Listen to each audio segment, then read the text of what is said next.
Scrimmages with News Channel 15 Sports. We're calling it a miniature highlight zone tonight because the real season doesn't kick off until next week, but that doesn't mean we can't get a little taste of the pigskin. Yeah, tonight means scrimmage games all around the state. It gives coaches and fans their first real look at the teams of 2009. And our coverage starts with a preseason battle of the Bishops out at Bishop Darcy Stadium. The Saints D getting on it early. Tony Springman gets a sack, then it's Landon Feichter, the interception, one of two on the night for Feichter. Dwanger's offense looking good. Raymond Wright nearly takes it to the house. That's a 50-yard pickup. He would score 2 touchdowns on the night.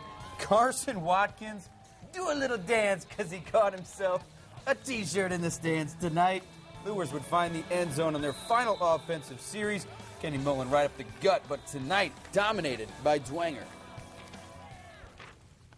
I have to owe it all to the offensive line and the wide receivers. You know, they just did a great job up front, and I just run through the holes. It doesn't matter who the opponent is or what the result was. It's just, you know, what is your standard for perfection and grade against that. We're working on starting fast, finishing faster, you know, coming out the gate, ready to work, you know, ready to play, playing Lewis football for 4 quarters, playing, you know, real hard. We got to really find a way to kickstart our kids into getting out of the gate fast, you know, like a horse race. Get to the lead now instead of wait until the end. But, you know, give Dwanger some credit. They're going to be a good football team.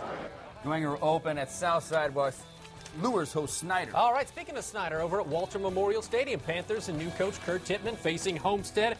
Snyder gets the ball first. Tyler Bobilia to Josh Whistler for the touchdown. Coach Russ Isaacs, former coach, I should say, Russ Isaacs, says, you know, we used to run that back when I was doing it. How about Homestead? First possession for them, Zach Terrell taking over for the graduated Logan Laughlin. Hits Connor Price deep into territory, but they wouldn't score on that possession with the Spartans. Chad Zolman not happy about that. Short yardage situations tonight. Zach Barnes was awesome. 2 touchdowns for the fullback.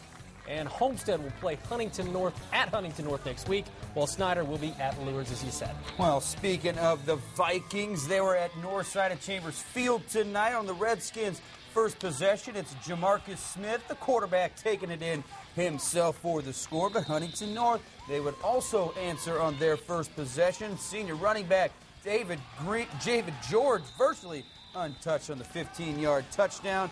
We move to some short yardage situations. That's Smith to Javante Johnson powers his way in for the touchdown. And then Huntington North's Austin Shoemaker, he answers with a touchdown of his own. As Glenn said, the Vikings will host Homestead next week while the Redskins travel to Concordia. All right, down at Bob Worthman Stadium, the reigning 3A state champs. You gotta love it. Belmont taking on Jay County Braves, breaking in co-head coaches to replace Tony Bergman. Jay County first on offense. Will Belmont's Will Bussey, part of the old Bussey clan from Decatur, gets the interception. New quarterback for Belmont, Forrest Fullenkamp. I said this a little while ago.